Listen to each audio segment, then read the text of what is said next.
Welcome to 5 Good Minutes. You're listening to today's inspirational message On the book of Romans with Kurt Bjorklund. In Romans 8, verse 22, 23, and then again in verse 26, we get this word groan that shows up. And the first groan is the groaning of creation. We talked a little bit about this yesterday. And the word groan is the word stenazo, which refers to the utterance or the vocalization of a person who's caught in a horrible situation and has no prospect of it changing. Luke uses this term in Acts 7:34 for the bondage that the people, the way they described their bondage when people were in bondage to Egypt. The writer of Hebrews in chapter 13, verse 17, uses it to describe the frustration of church leaders when immature and unruly members prevail. And the groaning of creation that he talks about here, he says it's like the pains of childbirth right up to the present time. Childbirth, if you've experienced it or witnessed it, is one of those moments in life where there's an incredible amount of pain and then this beautiful delivery with new life. And Paul here is not saying, he's not saying when or how the world will be kind of remade, but what he's doing is he's talking about how there will be new life and how when we groan right now and creation groans, we are looking forward to the time when everything will be made new. Martin Lloyd-Jones, in his commentary on Romans, puts it this way: I wonder whether the phenomenon of the spring supplies us with a part of the answer. Nature every year, as it were, makes an effort to renew itself, to produce something permanent.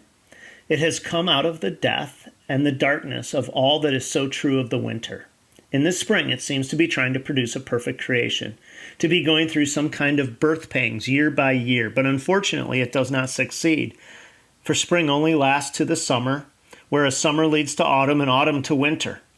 Poor old nature tries every year to defeat the vanity, the principle of death and decay and disintegration that is in it. But it cannot do so. It fails every time. It still goes on trying, as if it feels things should be different and better, but it never succeeds. So it goes on groaning and traveling in pain together until now. It has been doing so for a very long time, but nature still repeats the effort annually. I think he says that well. So there's this groaning of creation.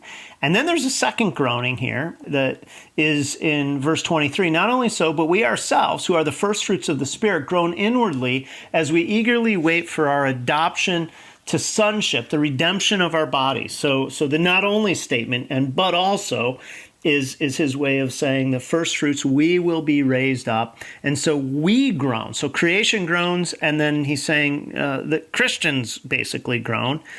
We wait eagerly for our adoption as sons. So now here again, he brings back the word sonship, our adoption to this prestige and privileged position, the redemption of our body.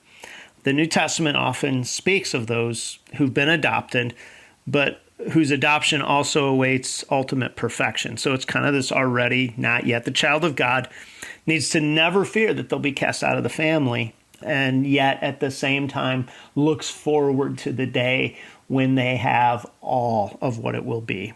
Puritan pastor Thomas Watson wrote about this, and this is quoted in John MacArthur's commentary on this. He says, the godly may act faintly in religion. The pulse of their affections may beat low. The exercise of grace may be hindered, as when the course of water is stopped. Instead of grace working in the godly, corruption may work. Instead of patience, murmuring. Instead of heavenliness, earthliness. Thus lively and vigorous may corruption be in the regenerate. They may fall into enormous sins. But though their grace may be drawn low, it is not drawn dry. Though grace may be abated, it is not abolished. Grace may suffer an eclipse, but not a dissolution. A believer may fall from some degrees of grace, but not the state of grace. And that was his statement. And so you have here these two groanings that are are present that again just point forward to the day when God will bring into reality the hopes that we wait patiently for. And so as you groan, as you see groaning, are you waiting with hope, with expectation, knowing that one day there will be an eternal spring in which God restores and renews all things? Thanks for joining us here today. There's a lot of great content to explore on Orchard Hill Plus and on the Orchard Hill main feed from the weekend. Have a great day.